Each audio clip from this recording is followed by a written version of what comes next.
one question I did want to ask, because I feel like we're just on the topic right now as well. There are a lot of young people who are interested in getting into the industry, and they're coming from all different types of situations. Some are quite young, young enough to, the path is to go to university, get a degree. Some, maybe because of economic reasons, might not have that opportunity or the option for a degree, whatever the case may be. Um, when when a young individual, for example, is trying to get into IT, there's a big question about qualifications from these qualification bodies, getting experience, just going straight into internships or going down the degree route. Mm.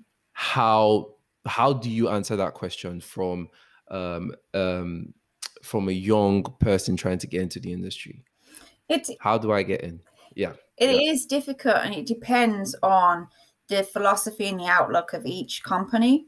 Because so someone like Mm, Accenture have recently, like a bit like Google, they've kind of said you don't necessarily have to have a degree. We'll take you on an apprenticeship kind of model.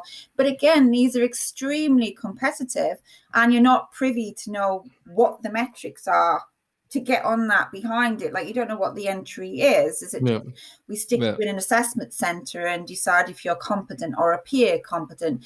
But it could be that the very introverted person has just as good at ideas as someone who's more extroverted like me.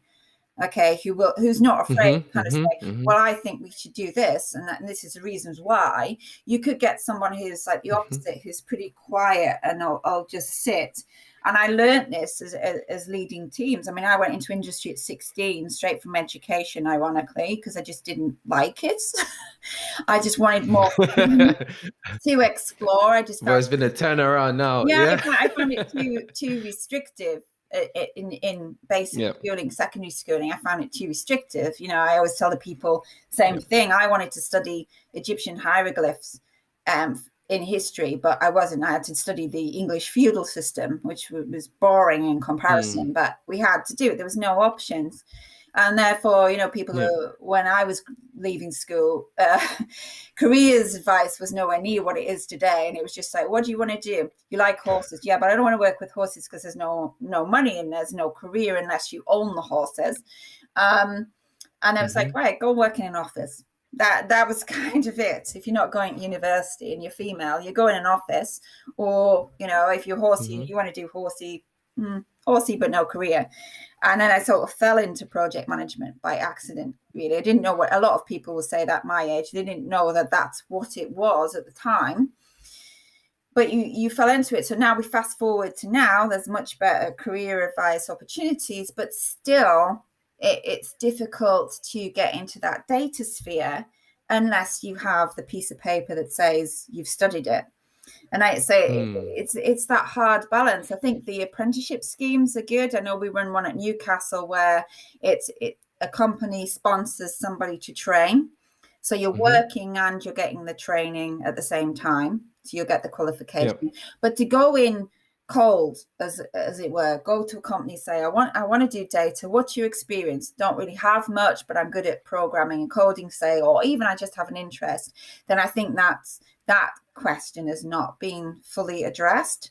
I think some companies mm-hmm, will go there, but there are courses online, sort of like Udemy and Code Academy, will give mm-hmm. you will give you those details that you want to do. A nudge. Yeah, yeah, But it's yeah, yeah. still it's still hard to find a company that will not have a prerequisite of data science or computer science when you're going into a real tech environment. I remember asking the Mm-hmm, question for my own son. So he's going to university in September. And I was asking these questions, if he tries to get in a company around the data, etc., and like, get a degree. That's the answer, because you're up against the mass of people who've got degrees or not got degrees, and then it's a risk for the hiring company, isn't it? Do we go with the person with the degree or not the degree? What can they do? I don't really know. Therefore, it's a risk. Therefore, they're biased. Right? They're too risky. Let's go where the person's got the degree. Does the person who's mm. got the degree necessarily than the person that hasn't? It depends on each and every case. And the Depends. problem is Yeah. that, a bit like credit scoring, because your competition are hiring people with degrees, what do? You Hmm. want to make sure that you've got enough skills. So there is a huge skills gap. And I Gap. think this is where they've got to try and address it. They've got to be a balance. Like, people might not know that they've got an affinity to coding, programming, or even just understanding it like I do. Hmm. I'm never going to be a top programmer or coder, but I've done the courses. I understand the basics. I know how a machine learning model is built. I know you can do logistic regression, k nearest neighbors, etc., to build those models. But could I be a machine learning engineer? Probably not. I'd have to do a fair few years to be good at it. Um, Yeah, yeah, but this is where it's required, because you're getting a skills gap and a talent pipeline. And I'm also passionate about trying to match companies with the talent pipeline that's coming through, and, like you say, working from primary school level upwards to educate kids and say, yeah. this is how the system works, this Starting is how it. you do Yeah. finances. Hmm. There's also this technology side, and try to remove Hmm. that kind of myth busting around the maths that underpins it as well, to try and reduce the fear of maths. Because I've had many, particularly female students, who are, oh, it's maths, and there's like this inbuilt Mm. fear that it's techie, it's maths. It is changing.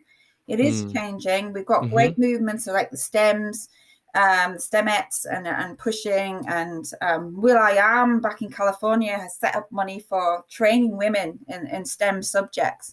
So that's great. So there's pockets of where it is changing, which is great. But we still need, I I think, think, UK yeah. system, there's still much more that can be done to push it forward. 100%. Yeah. I think when I generally get asked that question by someone who's just, coming off uni or trying to break into the industry from another sort of area of specialization, what I say is just do what you can. Whatever resources are really available to you, Yeah. use it. Something someone told me, a software developer told me earlier in the industry, have a portfolio, have sort of mini projects, Yeah, something you've done that you can sell, even if absolutely. not directly for the technical skills, for the transferable skills, and know what those transferable skills are. So when you're sitting in front of an interview or a hiring manager, Mm, you can say, this is what I've done, and it's important, and you can translate that. mm. So I think sometimes it's not necessarily having a degree, because now what we're seeing, there was on Instagram, coincidentally, the other day, there was a young lady who came up and she spoke about having, I think, about quite a few years of retail experience, and today she's a product manager, right? And she's an expert. It's like she's an IT expert, and that's what she was saying. And she was just basically talking about the transferable skills she had gotten from retail. Obviously, she had to do her research, understand the domain a bit better. But effectively, she was able to transfer. And I guess, other things came into play, the right opportunity, the right person in front of you who understands that those sort of more conventional requirements are not knowing not to be so rigid on those conventional requirements, like Well, the back to agility again. yeah, And if you think yeah, about it, it's peeling back to the person, to people. If you think tech has been built by people for people to use, but ultimately you concentrate on yourself. And that also YouTube is a phenomenal resource that's free. So I know yeah. my kind of machine learning engineers that I'm working with, because I went off and did a machine learning course just because I wanted to, just to continuously learn and Mm-hmm. expand my knowledge. And they said, also look on YouTube, and there's a great series called Three Brown, One Blue. And it goes through the whole series from like linear algebra to Three how we brown, three Three brown, one brown, blue. one blue. And you can Okay. subscribe to the series, and it has different series. So the series on linear algebra to understand the basic underpinnings of the mathematics that go into the digital side. Then it progresses all the way through to how you run all the different regressions, the nearest neighbors, the clustering.